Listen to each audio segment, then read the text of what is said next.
In today's video, we're going to be taking a look at the slight upgrade to the Shimbol that we looked at before, so you might want to look at that video too.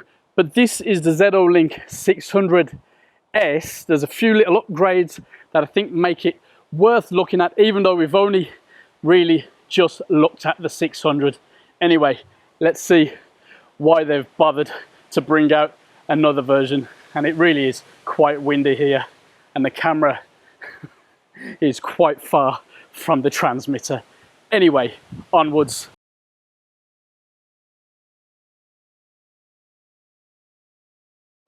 Let's see what we've got in here then.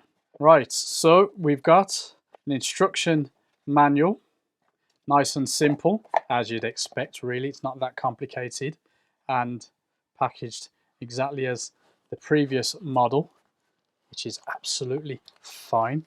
We've got USB-C power cable, and I think that's about it. Gel in there too, and we have the TX and the RX. Lovely. Right, so Mr. RX, let's take a look at you.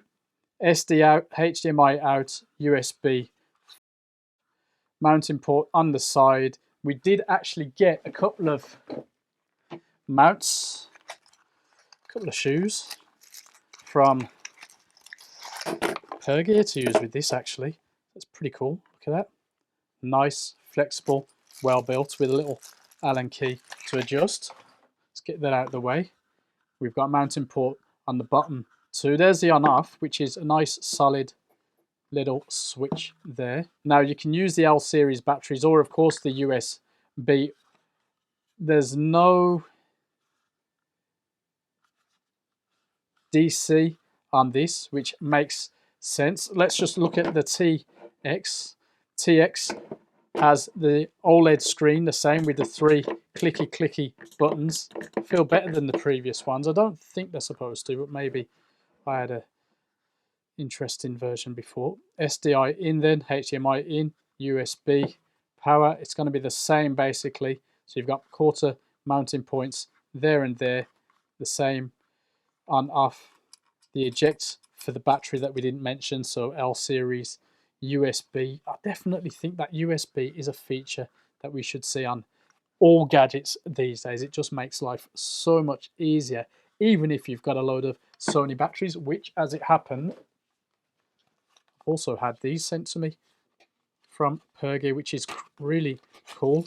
So, you know, why not use them? And the cool thing with these batteries are I can charge them via USB-C as well, and they've got a little indicator to see if there's anything in there. There's a bit of juice in there, so that's cool.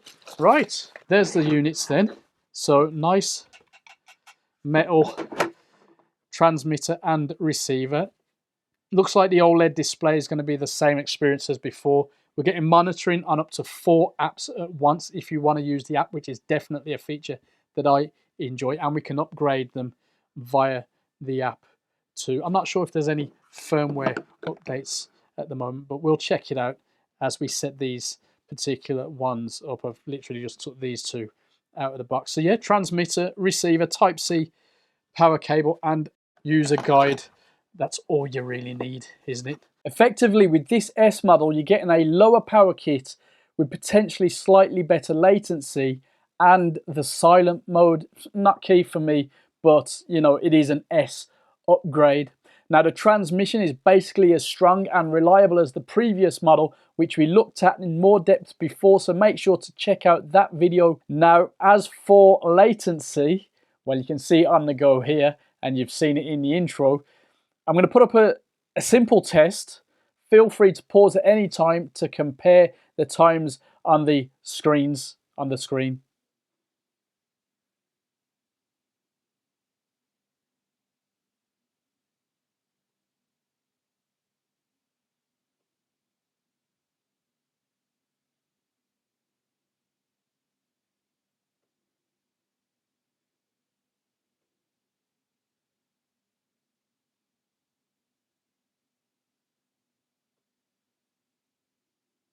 Not bad at all then.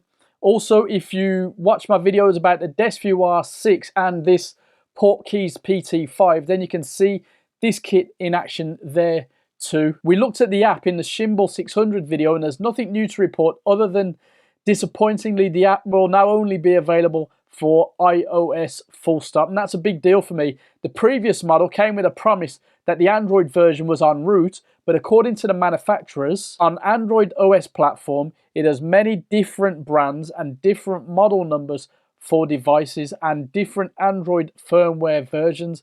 Different hardware configurations cause the compatibility issue, and worried about the user bad experience, so we did not launch Android App OS except iOS. Sorry about that. The Shimbol, the 2 batteries, the 2 very cool per gear labeled cold shoe mounts that comes in at about, what, £314, and as an all-in-one, I think it's hard to beat for what it does and for what it offers. The units themselves are well built, still pretty reliable, still very usable, albeit the app could do with a refresh and maybe a bit of investment to get an Android version on the go. That would definitely help me. I think this package is easily value for money, very appealing, you know, a decent little, again, update. Overall, it's a very handy tool, cheaper than the big boys, while doing a lot of the same thing for less. It's not fancy, it's not fun, it's good, honest tech with 1 or 2 areas for improvements. Let me know what you think in the comments, and I'll see you there.